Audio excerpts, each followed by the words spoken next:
Saludos y bienvenidos a Átomos y Bits. Esperamos que estéis animados, que estéis ahí expectantes para conocer los temas que hoy tenemos en el programa, que estéis en movimiento, dinámicos, sí señor, porque hay muchas cosas de las que hablar en Átomos y Bits, siempre la ciencia y la tecnología a vuestra disposición y a la nuestra. Oye, que a nosotros nos gustan también estos temas, por eso hablamos de ellos, por eso Esteban Novillo se encarga de la realización técnica de este programa, por eso José Manuel Nieves nos cuenta todas las novedades novedosas en los ámbitos científicos y tecnológicos y de innovación, y por eso Pedro Pablo May os saluda cada semana desde este micrófono para conocer más y mejor sobre el mundo, sobre el ser humano, sobre el universo universal, sobre la vida en general. Aquí estamos, Átomos y Bits.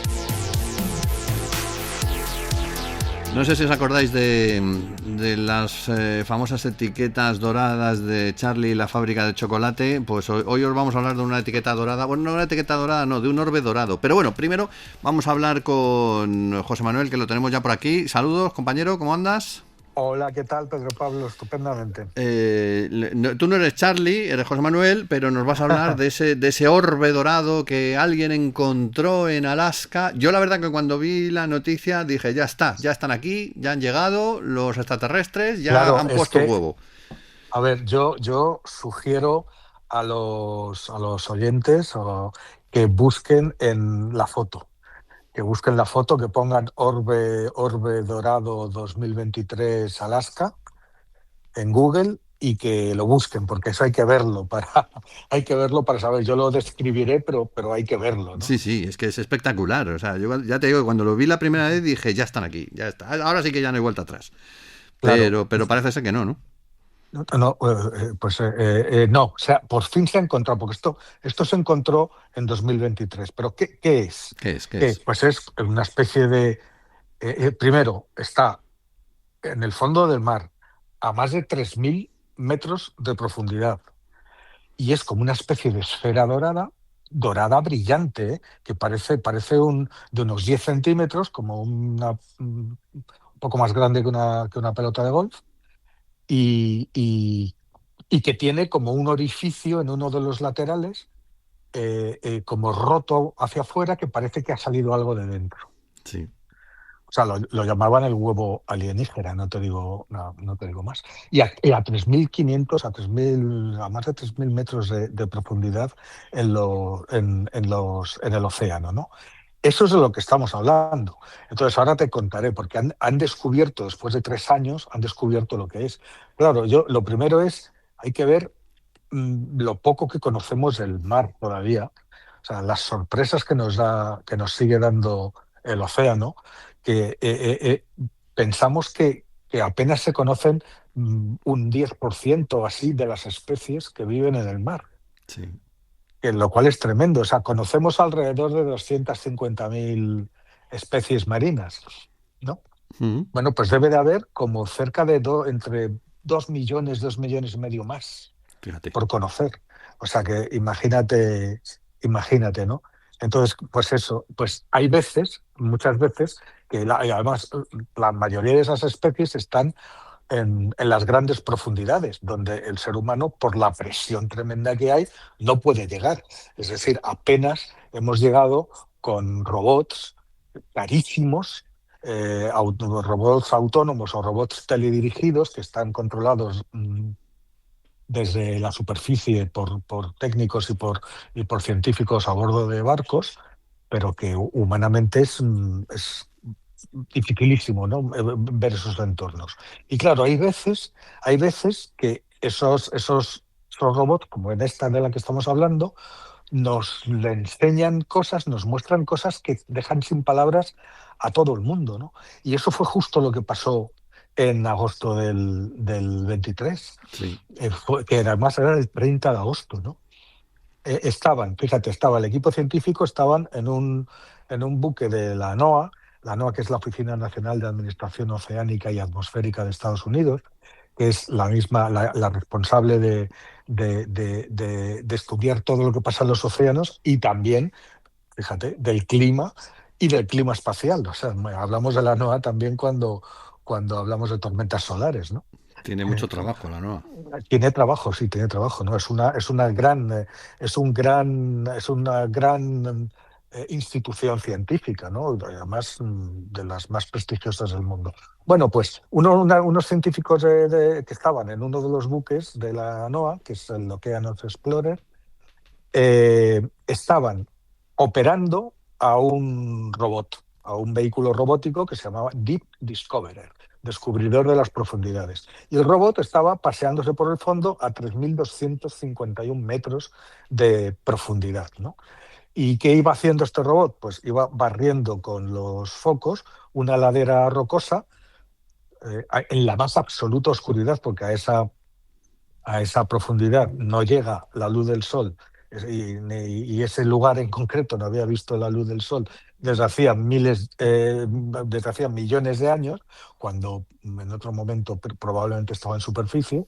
Y bueno, y de pronto en un bosque de esponjas las cámaras encontraron esta cosa, esta esfera dorada de aparente origen biológico. Ya te digo, tenía unos 10 centímetros, estaba adherida firmemente a la roca, tenía como una textura como carnosa y ese brillo metálico dorado que parecía, pues eso, un orbe de oro macizo, ¿no? Sí. Y el detalle del agujero, ¿no? Es que Esa además, especie de... es que efectivamente, es que a mí lo que me llamó la atención fue el detalle del agujero. Digo, algo ha salido de aquí y no Claro, sabemos claro, qué pero es. es que eso pensaron los mismos científicos, ahora te cuento, ¿no? O sea, ese enorme agujero en uno de los laterales, ese era pues, eso, como si algo hubiera salido, ¿no? ¿Qué pasaba? Esto se estaba retransmitiendo en directo por internet, desde la nave arriba, desde la sala de control del barco. Y entonces había miles de personas que estaban siguiendo en directo la transmisión, que ahora se pueden ver los vídeos o hay resúmenes de las partes más interesantes, ¿no? Bueno, pues los biólogos marinos, cuyas conversaciones quedaron allí en directo, grabadas, no daban crédito a lo que estaban viendo. Y las conversaciones entre ellos son tremendas, ¿no? Dice uno, por ejemplo, tiene un agujero grande, así que algo intentó entrar o intentó salir, dice uno de los investigadores. Otro, que es el que está operando el brazo robótico, porque ya deciden utilizar el brazo para tocarlo y estudiarlo más de cerca y tal, ¿no? Y va y suelta el tío, dice, solo espero que cuando lo toquemos no salga algo de ahí dentro. Fíjate. Y otro de los científicos llega a decir es como el principio de una película de terror. Sí, es Claro, tú como... imagínate la típica película que te sale de ahí una cosa y que estamos perdidos ya, ¿no?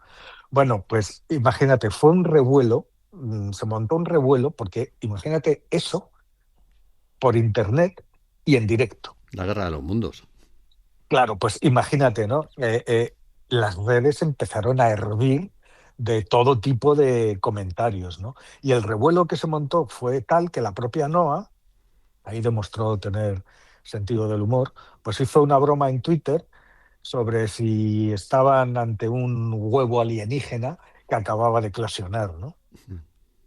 Claro, pues eso, pues imagínate.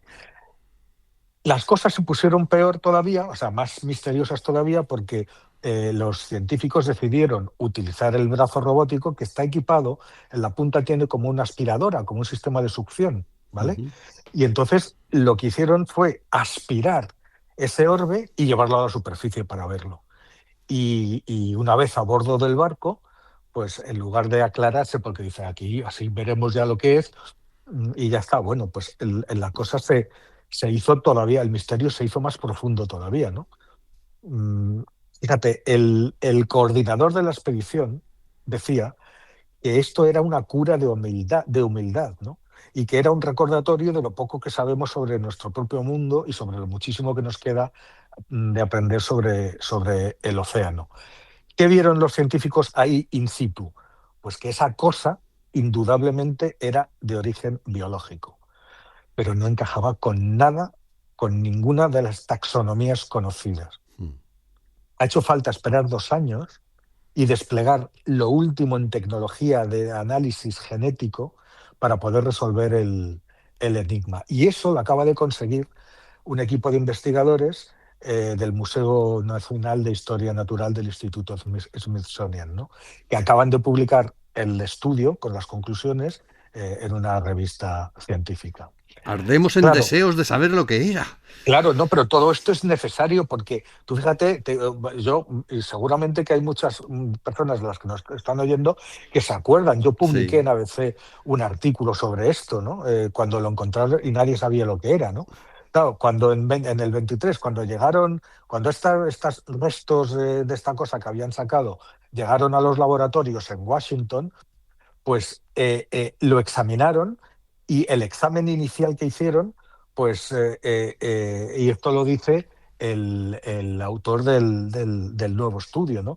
Vieron que en ese espécimen biológico, sin duda, no había rastro de ninguna anatomía animal típica. No había boca, ni intestino, ni músculos, nada. O sea, parecía como un montón de material orgánico suelto y cubierto por una superficie lisa y ya está.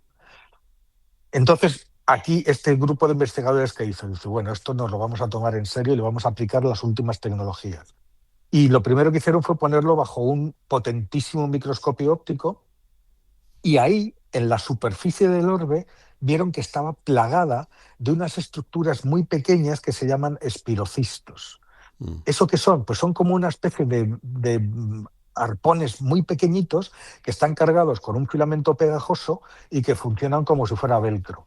¿Y para qué sirven? Pues para atrapar presas. Es decir, si un pez pasa cerca, se disparan estos arpones, se quedan pegados con esta sustancia pegajosa y el animal propietario de eso pues va y se la come.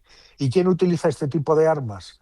Pues pues los hexacoralarios, que es un grupo de animales marinos que incluye a los corales y a las anémonas de mar.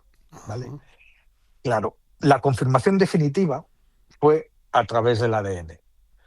Los primeros intentos de secuenciar el ADN fracasaron estrepitosamente. ¿Por qué?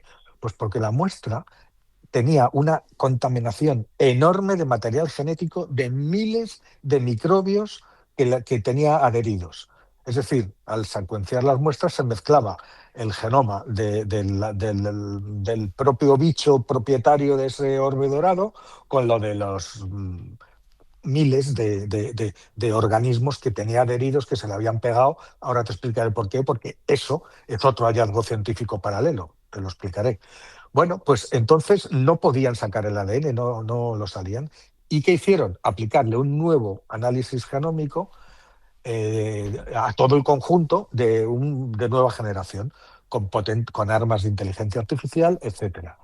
Y así, entre el ruido de fondo del material genético de los microbios, apareció el ADN mitocondrial del creador auténtico de ese orbe.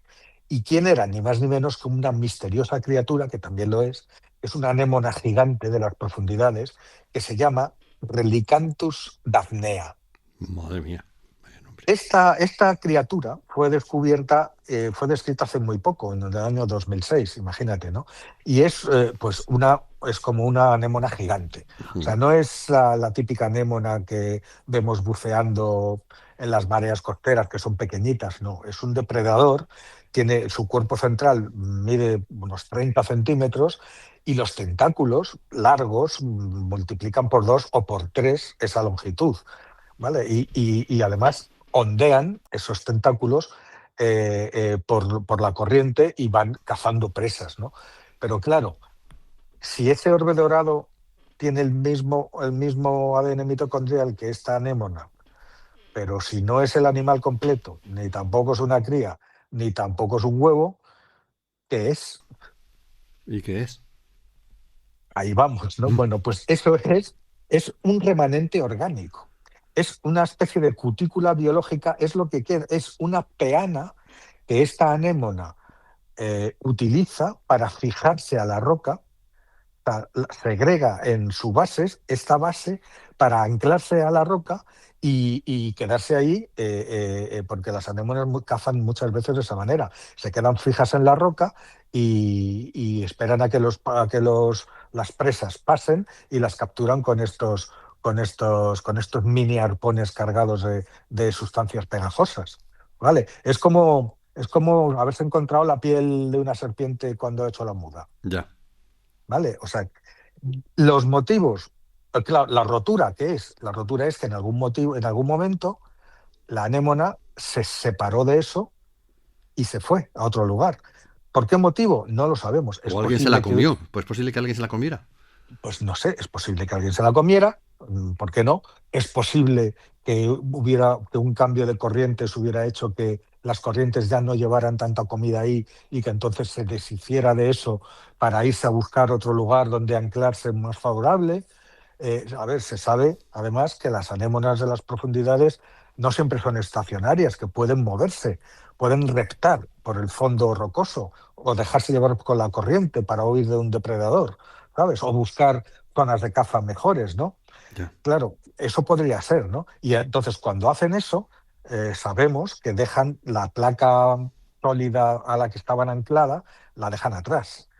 Y hay otra posibilidad, podría ser también este orbe dorado podría ser las huellas de un proceso raro de reproducción asexual, una cosa que se llama laceración pedal y que consiste ni más ni menos que en desprenderte de una parte de tu propio cuerpo para que de esa parte, como si fuera la esqueja de una planta, pues crezca un clon idéntico a ti.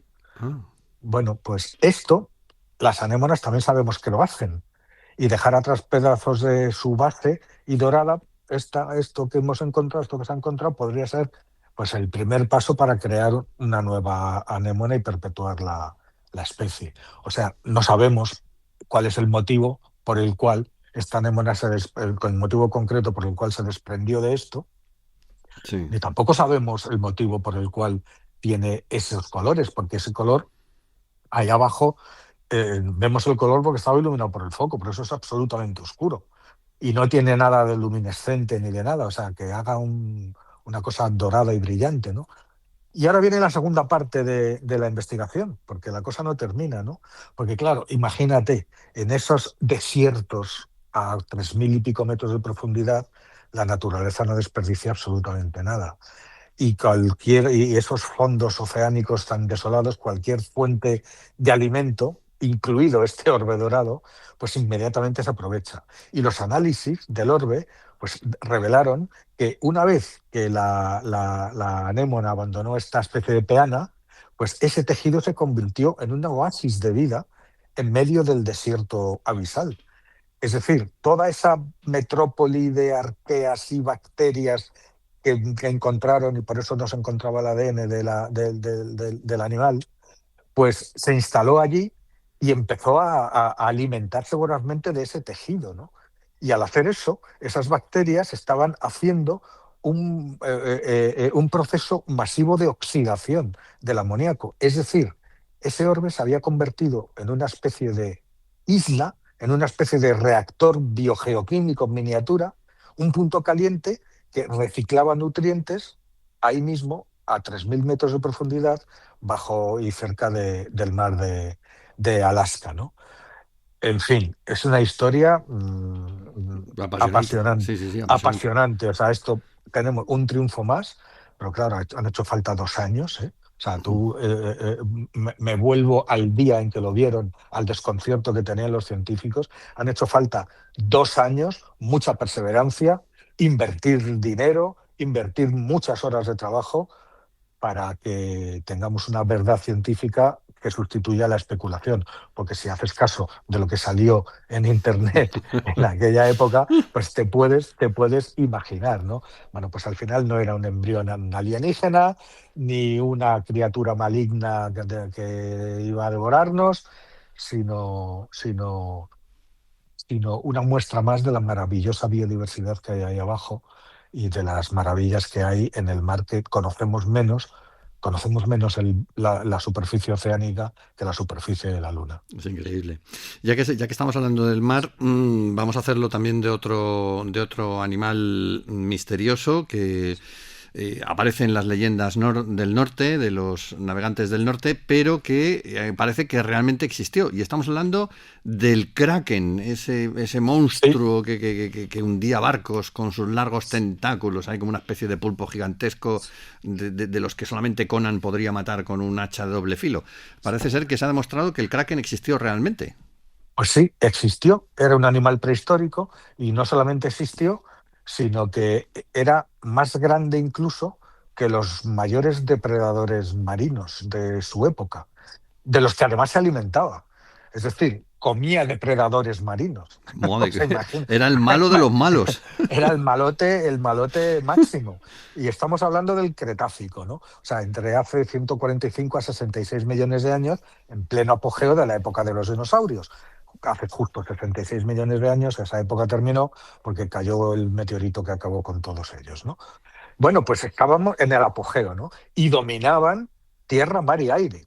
Y ahora, por lo menos en el mar, sabemos que no estaban solos en ese dominio, ¿no? Es verdad que había enormes reptiles marinos, ictiosaurios y mosasaurios, enormes, que eran los reyes indiscutibles. Y también había tiburones, tiburones no como los de ahora, tiburones de 10 metros, ¿no?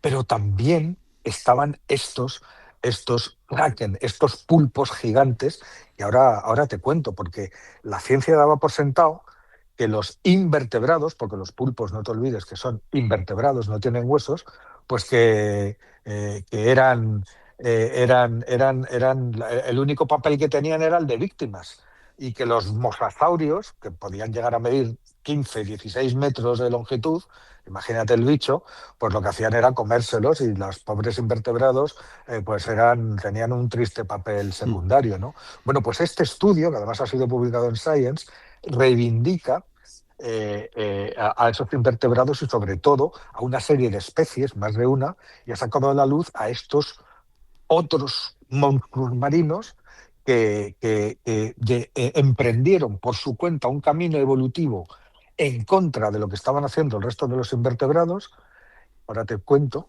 y que les funcionó a la perfección. Qué hacen los invertebrados, muchos calamares, y etcétera? Pues para protegerse, como son invertebrados, pues se ponen un esqueleto óseo por fuera, se protegen con una armadura externa, ¿no? Ahí tienes muchos tipos de calamares, ahí tienes a los famosos nautilus, ahí Sí. tienes a las, ay, ¿cómo se llaman estos que eran tan tan abundantes, ¿no? Los percebes. No, los trilobites. Claro, vale, pues que estaban todos armados. Bueno, pues estos hicieron justo al revés. Y son los primeros pulpos gigantes.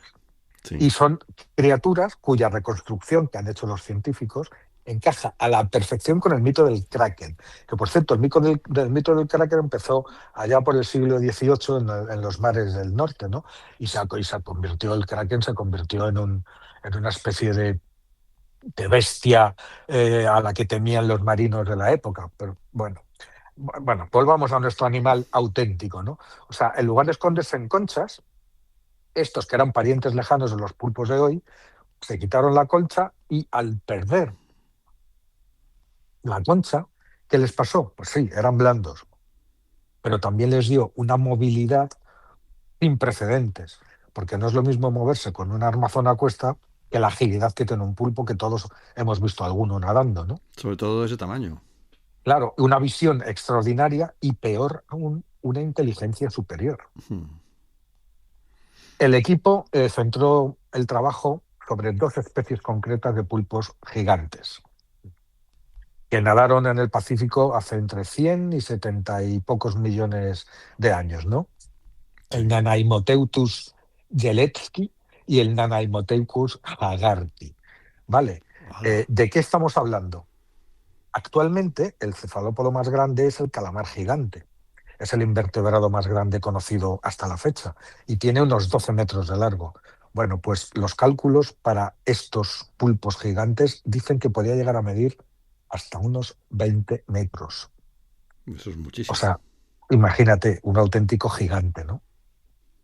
Eso es más largo que un autobús de esos dobles articulados, ¿no? Sí. Y por supuesto eran más grandes que los mosasaurios, que eran los dinosaurios marinos que depredaban, y mucho más grande, el doble de grande, que los tiburones prehistóricos, ¿no? Pero, claro, los pulpos tienen un problema, pues eso, que son invertebrados, que no tienen huesos y entonces casi nunca dejan fósiles. ¿Cómo podemos saber, cómo podemos conocer todo esto que te estoy contando si no tenemos fósiles? Bueno, porque hay una parte que sí fosiliza, los picos. Todos los cefalópodos tienen unas mandíbulas duras y afiladas, que se parecen al pico de un loro, por eso se llaman picos, ¿no? Sí. Y es así que dejan fósiles. Y hasta ahora el papel ecológico de estos gigantes era un misterio porque no se habían encontrado contenidos estomacales fosilizados. Y hasta que llegó 2011, fíjate, y en 2011 se produjo un hallazgo afortunado. Un hallazgo afortunado, una casualidad. Encontraron una de sus madrigueras.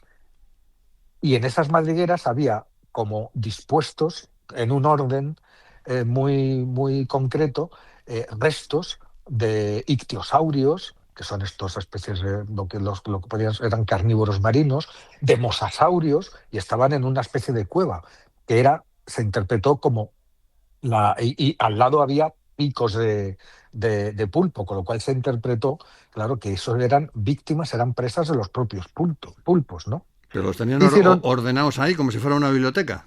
es una cosa que es muy curioso, lo hacen los pulpos, porque incluso los pulpos modernos, dentro de sus cuevas, cuando dejan los restos, pues no sé, comen de conchas marinas o de lo que comes, lo colocan como en fila, los van colocando como en orden. Eh, claro, a ver, los pulpos son muy inteligentes, ¿eh? No te extrañe que sea una forma de decorar sus, sus viviendas, ¿no? Porque es realmente espectacular lo que son capaces de hacer los pulpos. Ahora hablaremos de eso, porque el cerebro, o sea, tener ese cerebro tan desarrollado en aquella época y con ese cuerpazo que tenían de casi 20 metros, pues por eso tenían la ventaja que tenían, ¿no? Pero bueno, los científicos que hicieron, examinar 15 de estas grandes mandíbulas halladas en sedimentos tanto de Japón y en la isla de Vancouver, en Canadá. Sí. Y descubrieron otras 12 utilizando técnicas de minería digital de fósiles, que es descubrirlas dentro de rocas que ya estaban en museos y que contenían estos fósiles en su interior, pero no se habían roto, no se habían abierto, es decir, no se sabía que estaban ahí, ¿no? O sea, bueno, en total 27. Y lo que encontraron fue que las puntas y los bordes de estos picos, que en los individuos jóvenes son muy afilados, son como cuchillas, pues en estos que ellos estudiaron estaban completamente romos, redondeados, llenos de arañazos y astillados por todas partes. Ya. Fíjate, los ejemplares más grandes habían perdido hasta un 10% de la longitud total de esas mandíbulas. Y esto solo se consigue utilizándolas mucho. Claro. Es decir, es como si utilizas un cuchillo para cortar una piedra. Pues al final Se queda romo. desaparece el filo, se abolla, claro, pues lo mismo, ¿no? Bueno, pues este desgaste extremo de los picos de estos pulpos es la prueba de que se alimentaban de cosas duras, de animales con caparazones duros o con duros esqueletos de huesos. Es decir, esto es una característica de los cefalópogos durófagos, que comen cosas duras, en la actualidad, y también lo era en aquel momento, ¿no? Pero claro, ¿cómo hacían estos bichos? Bueno, pues los científicos lo que creen es que estos monstruos usaban sus largos brazos para atrapar presas grandes, las inmovilizaban y con esos picos formidables, que tenían una mordida extraordinariamente fuerte, pues destrozaban huesos, caparazones y lo que tuvieran, ¿no? Y hay un detalle más todavía. Tú fíjate, el desgaste de las mandíbulas es asimétrico. Es decir, que está más pronunciado en un lado que en el otro, en concreto en el lado derecho. Eso quiere decir que desgastaban más las mandíbulas por un lado. ¿Y eso qué indica? Pues que tenían un comportamiento lateralizado. Es decir, O sea, que que eran, comían de un lado más que del otro. que eran diestros. Eran diestros. O sea, y en el reino animal, tener preferencias por usar un lado del cuerpo sobre el otro, como ser diestro o ser zurdo, pues está directamente relacionado a cerebros altamente desarrollados y a un sistema cognitivo muy complejo. Es decir, los animales normalmente no están lateralizados. Estos sí, estos eran enormes, eran mortales y además eran inteligentes. O sea, absolutamente brutal, ¿no? Absolutamente brutal. Evidentemente estos no eran presas, eran participantes activos en la configuración de los ecosistemas marinos, ¿no? Sí, Y la historia de estos océanos del Cretácico, con estos kraken, ha dejado solo de ser un relato de marineros, ¿no? Se ha convertido en toda una realidad con pruebas científicamente estudiada, y tú piensas en lo que significa que hace 145 millones de años ya hubiera cefalópodos con un cerebro hiperdesarrollado. O sea, date cuenta que los cerebros, los dinosaurios no tenían un cerebro demasiado desarrollado. Lo que necesitaban para vivir, y les sobró para estar dominando 160 millones de años el planeta. Es cierto que también desarrollaron muchos comportamientos que hoy vemos en las aves, como lo de los grupos, las bandadas, cazar en grupo, cuidar a las crías en grandes una manadas, igual manada, que sí. vemos en muchas islas. Pero hasta que surgieron los mamíferos no surgió el desarrollo de un cerebro realmente más inteligente. O sea, son mucho más inteligentes. Bueno, pues entre los invertebrados, el cerebro también sufrió esa metamorfosis, fue favorecido por la evolución y convirtió a estos pulpos, que son animales de la misma inteligencia bueno, más que equiparable a la de un chimpancé o a la de un delfín, por hablar de mamíferos, o incluso a la de un niño pequeño, ¿no? Todo esto me hace temer la próxima vez que me meta en la playa, pues si me aparece un kraken, porque teniendo en cuenta lo poco que conocemos sobre el mar, nadie nos dice que no puedan seguir existiendo en algún punto del océano que no hayamos sido capaces todavía de Sí, profundizar. además creo que son vengativos y se están armando y están preparando sus ejércitos. ¿Sabes para qué? Para invadir y destruir Galicia. Pobres gallegos, que están hechos los gallegos.